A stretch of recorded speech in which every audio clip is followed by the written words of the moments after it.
when did you first get involved with YSAC? I've been involved with YSAC since 1996. I was working at a substance abuse treatment center. I actually got my start working with the little ones, working in a daycare at a substance abuse treatment center. Cute. For whole families. Oh, nice. So, You were working with, was it Leading Thunderbird you started with? no, White Buffalo. White Buffalo, that's right. Yes. Yeah. So were you the first person in there, or had somebody been in there prior to you? No, I was the first director. You were the first. Yeah. So if you were giving a if you were telling me how to set up something like a White Buffalo from scratch, now that you know how to do it, what advice would you give me? Absolutely location. Finding a place that's separate enough from city that kids who feel impulsive and want to run don't have quick places to run to. That's a deterrent. Yeah. And then the other part of the location is setting a really homey environment. So not doing a lot of institutional things if you can help it. I mean, I know there's some things you have to do for safety. Yeah. But as much hominess that you can possibly build into the physical environment. And again, just linking back to what I said about withdrawal, lots of places to exercise, lots of, if you have gymnasium or outdoor space, Yeah.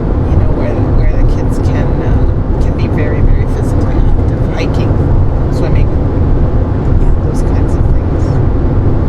And then, after the environment, I think your next strongest thing to do is really build a good staff team.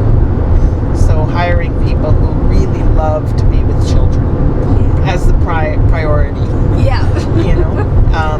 So as much as they need counseling, one of my favorite quotes is that nobody ever had trauma talked into them and nobody will have it talked out. That's a great quote. So as much as you need counselors, you also need the people who are willing to get down and dirty and just be with the children. Yeah. Be doing different things, accepting them, showing them hope, showing them the feeling of belonging. Yeah.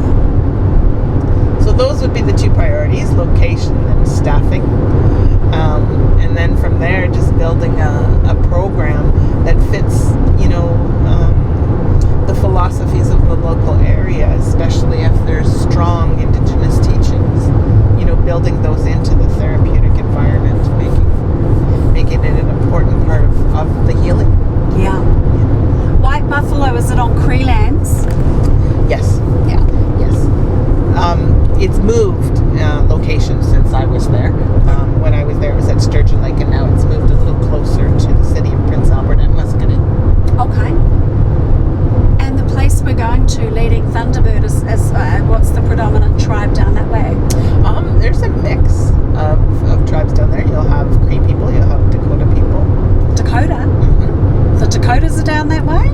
Well, Dakota people are down that way. Oh, it's actually a name of a people as well as a region in the United States, or mountains or something, is it? The Dakotas? I don't know. Yeah.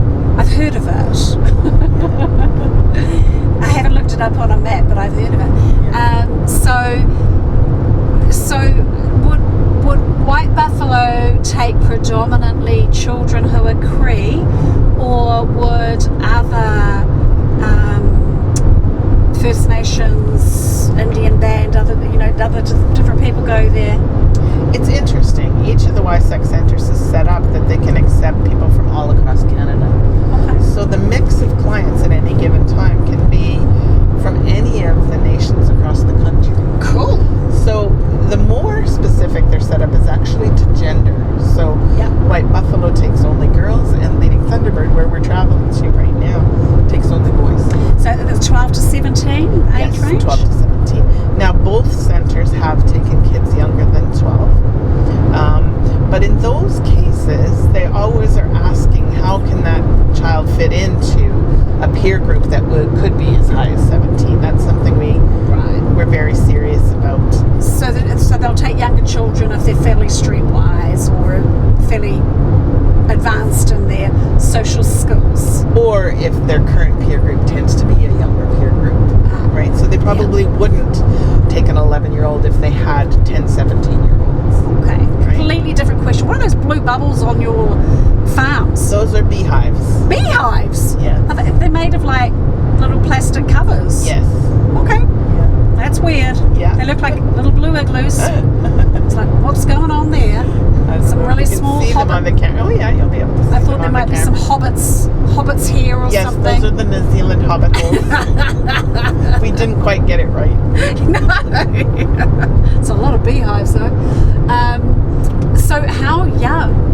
10ish or? We've had as young as 10. The other thing we know that it's a need, right? We do get referrals that young, can't take them all because of the different factors.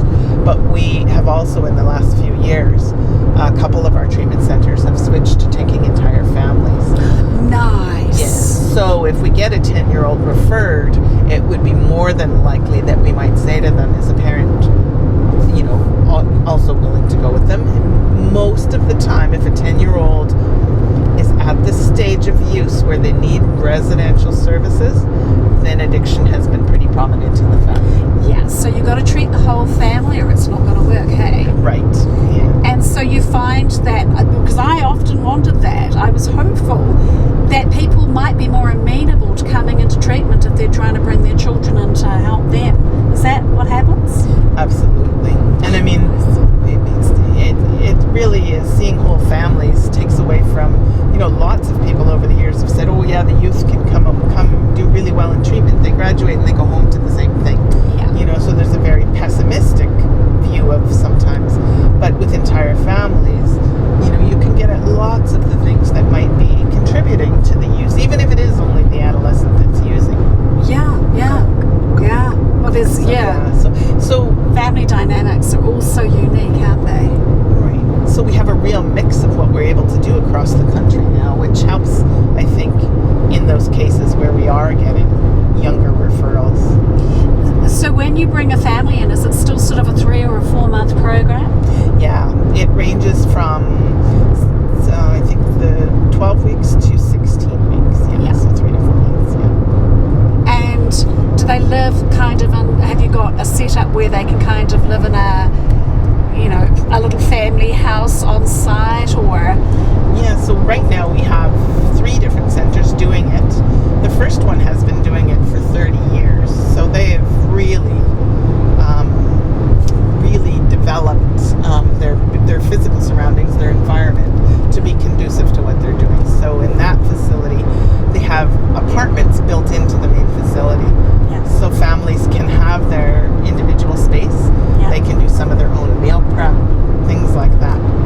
The other one has just started doing it in the last year, and but they have what we call RTMs, or mobile home kinds of things, on their property. So they have their main youth facility, and then they have 2 family units on the property. So they still do both youth without parents, and then parents with young children, or parents with youth. So they have good options for that. And then the third one, also been doing it a little longer, about a year and a half, and they have converted their main building to have the families stay in it, but they also have one family residence that's just separate from the main building. So it's kind of like lodge staying, which would feel a little bit like a holiday camp. It'd probably be quite nice anyway, hey? Right, yeah. And do you have a situation then, if you're dealing with adults, where you have people on methadone program or other levels of medication that need to be supervised? Yeah, there is instances of that in our Canadian network. Yeah. It happens less in the YSEC network, simply because the majority of our kids are under the age where that would have been the treatment of choice. I was thinking mum or dad though. Yeah, and so the one problem with being able to do that on a more sustained level is the location of the many treatment centers are not that close to a pharmacy. Right. So we've been talking lots so that means the person would have to have been stabilized enough on Suboxone or methadone that they are allowed several weeks worth of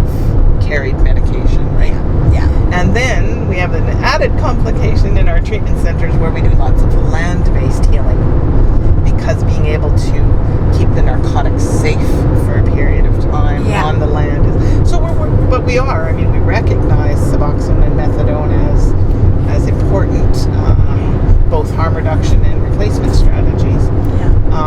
But trying to work it into how do we do it safely and in the best interests of everybody. Yeah, because you wouldn't generally have nurses on staff who could supervise medication, I take it. Right. Yeah. Yeah. And so most of our medication comes pre-bubble packed, and the staff are certainly trained in medication management. Yeah. But not administration.